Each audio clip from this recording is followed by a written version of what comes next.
Hi, welcome back to the channel. So we have so far covered comments. So just look on appearance. When I just hover on the appearance, I have an options called themes, customize, widgets, menus, background, and theme editor. So in the appearance, this is a major part where your website looks or how your website looks. So if you see first, you can select your themes from the themes option. So if you want, you can just go to add new. You can select from free available options here, or if you have downloaded any theme from third party sellers, then you can just upload them here, or you have designed your own theme, you can just upload your theme here. So this is your themes page. You can select any. If you click on preview, you can see how your that website looks like. Okay, so if you want, you can just install and you can activate it. Next comes your customize. So you can customize your website, like changing the heading, changing the color. So if you see here, you see first is site identity, that is your site title and your tagline. If you have any tagline for your website, then you can change it, and you can set a favicon or a site icon. So site icon or favicon is nothing but this icon that gets displayed when someone visits your web page. So this can be your brand logo or a icon that indicates your brand. Next is color and dark mode. So if you want the dark mode, you can select it. Okay, so and you can select your background color also. Next is background image. If you want to set any background image for your complete page, you can do it here. So it will be applied to all the website, throughout the website, to all the pages. Next is your menu. So if you see here, this is your menu. Okay, and if you just go to the bottom, and this will be your another menu. Sorry, here you can get another menu. You see secondary menu. So these are the menus that you will be adding into the website. So you can make the changes. If you have multiple menus, you can make the changes, like which menu has to be the primary or which menu has to be the secondary. Next is widgets. Widgets are nothing but small items. So this search is a widget, this recent post is a widget, recent comments is a widget. So if you want, you can add lots of widgets. You see, you have archives, audio, calendar.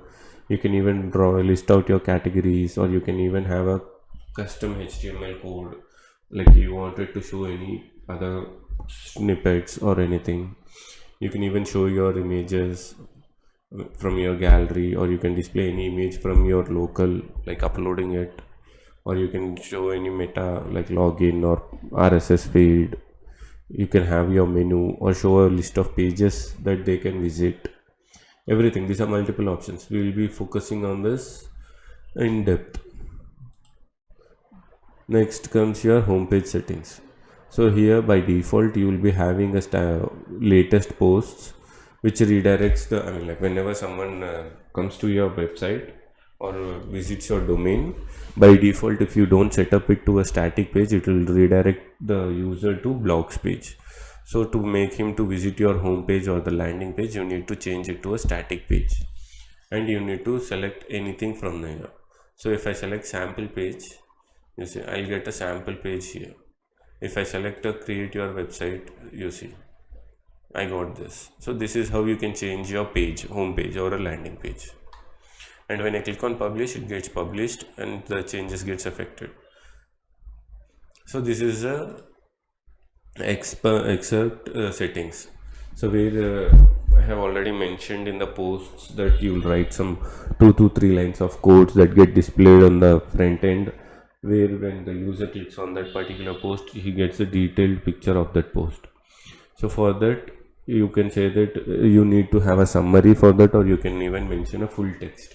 So in general, a summary is recommended. Next is your additional CSS. So if you have any CSS that you wanted to add to your website, that you wanted to get affected throughout your pages and throughout your blogs, you can do you can paste them here, and you can just click on publish. So this is how your customization works. So once you have done with the customization, next is the widgets. As I said earlier, you can create your own widgets here. So each theme has a different places where you can place your widgets. So you have footers, you have sidebars, everything. Next is your menu. So this is where you can create your own menu. So just you can name it and you can directly create it, and you can add your pages or posts, or you can add a custom links where it gets redirected to the third party pages or a third party website. You can even add the categories. Then you can set it as a primary or secondary menu. Next is your background. So same, you can add your background image here. Next is your theme editor. So if you find anything like you wanted to make any functional changes, you can do it here, which is not recommended. 90% it is not recommended, because if anything goes wrong, then you might have to restart your website. So you see, you have theme functions here. So if you want to add any specific functions, then this is the place where you go and you can make the changes. Apart from this, no need to touch any of this until and unless you want to make a whole layout changes or any other specific changes that is required for the project. So this is how your appearance works, or appearance option is.